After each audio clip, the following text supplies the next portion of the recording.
Hello，大家好，我是 T 哥帮的邵云。这几年呢，疫情推动了宅经济，各大的科技大厂都纷纷想方设法进入了这片战场哦。而在影音娱乐界有一席之地的 Sony 呢，前阵子也瞄准了 PC 玩家市场，推出了自家的全新电竞品牌 INSONG。那这次呢，台湾区的记者会我们也来到了现场，马上要来带大家看一下这次发表的3款电竞耳机 H3、H7和 H9哦。好，那这次INSONG发表的3款游戏耳机呢，依照性能和规格大致可以分为入门款的 H3 有线耳机，那 H7呢是中阶的无线耳机，还有 H9呢是高阶款的无线降噪耳机哦。那 H7 和 H9呢，除了有支援蓝牙连接之外呢，同时它们也支援2.4G 赫兹的双模连接哦。那可以透过这一个 USB 的接收器呢，然后来进行连接，带来一个比较低延迟的表现。另外，刚刚也有提到这一款高阶款的 H9啊，它是一款无线降噪耳机嘛，所以呢，它也搭载了 Sony 自家1000S 系列耳机的这种双向感测降噪系统。可以看到它的耳罩外部呢有2个这个降噪的麦克风，那透过这个双向感测的降噪系统呢，可以隔开家里的冷气运作声啊、主机声啊，或者是风扇等等比较嘈杂的一点的声音。那同时呢，这一款 H9呢，它也具备跟 WH-1000X M5 类似的这种柔软皮革的耳垫，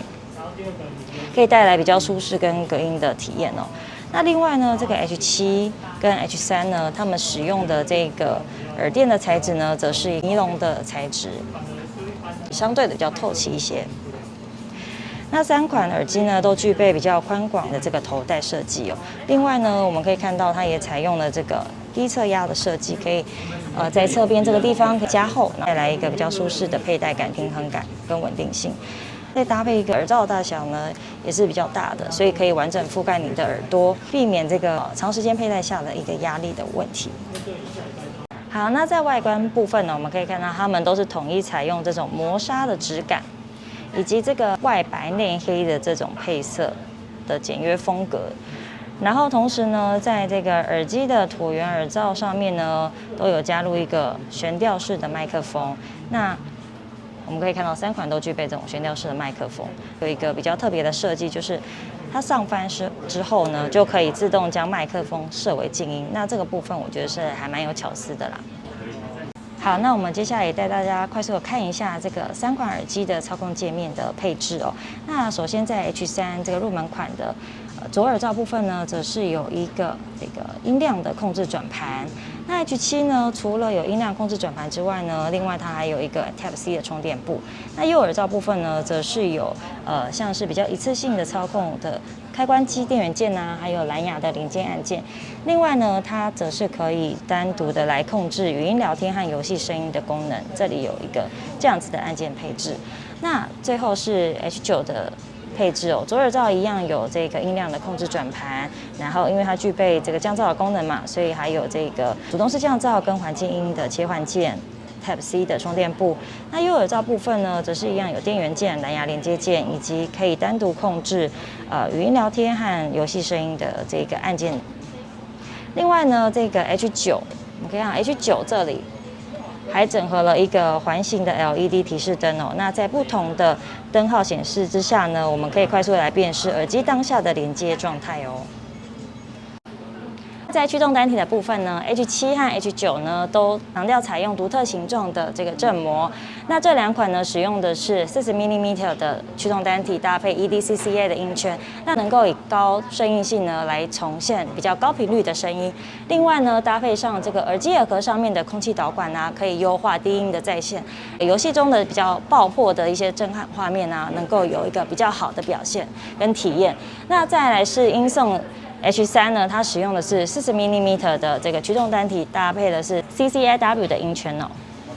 好，那在功能部分呢，这3款机型呢都主打具备 Sony 多年来使用的360度空间音效技术哦。那这个技术呢，主要是透过这个演算法将双声道的立体声音讯呢重现为7.1声道的环绕音效。那借由更多细微的声音啊，提供有些玩家无法透过这个视觉察觉到的一些讯息哦。比方说，你可以听到墙后呢有敌人的脚步声，或者是手榴弹呢从后面往前击出的这种声音哦。那这个功能呢，只需要 PC 端透过这个专属的 INSONG Hub 就能够启动哦。另外，在这一套 InSong Hub 的软体里面呢，除了可以开关360度空间音效的功能之外呢，我们看到它还具备了像是 EQ 等化器的设定啊，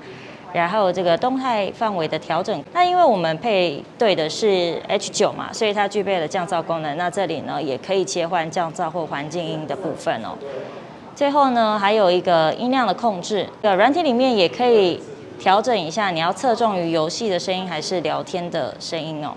那这个功能呢，我们刚刚提到了，它也在耳罩上面设计了一个按键，可以直接的来进行操控。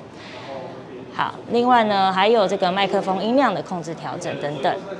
另外呢 ，H3、H7 和 H9 呢，也都支援这个360 SSP 的应用程式哦。那借由拍摄你的耳朵照片，来分析你的耳型，然后提供你最佳化的音效以及最佳化的这个空间音讯的设定哦。那在使用的时候呢，音送的机其实都有针对 PS 主机呢提供最佳的适配性。除了他们支援原生的这个空间音效之外呢，另外呀也针对玩家在操作这个耳机上面的一些快捷键，比方说这个音量，然后声音的平衡，以及这个静音的部分的时候。那我们可以看到，这个游戏的画面右上角呢，都会出现相应的图示哦，那方便玩家可以快速的来做确认。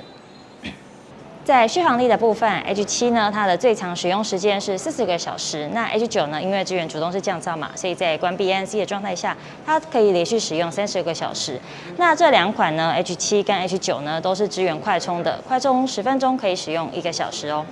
最后在售价的部分，高阶款的 H9 呢，它的价格是8290元；那中阶款的 H7 呢，它的价格是6390元；最后呢是入门款的 H3 呢，它的价格是2790元。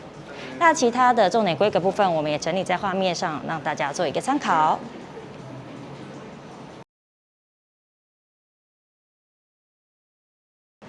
好啦，以上就是这一次音送3款游戏耳机的快速动眼看。关于后续的这个深度评测呢，大家也可以持续锁定 T 科邦的文章哦。那今天的影片就先到这边，喜欢这支影片别忘了按赞，还有订阅 T 科邦影新闻的频道。那我们下次影片再见了，大家拜拜。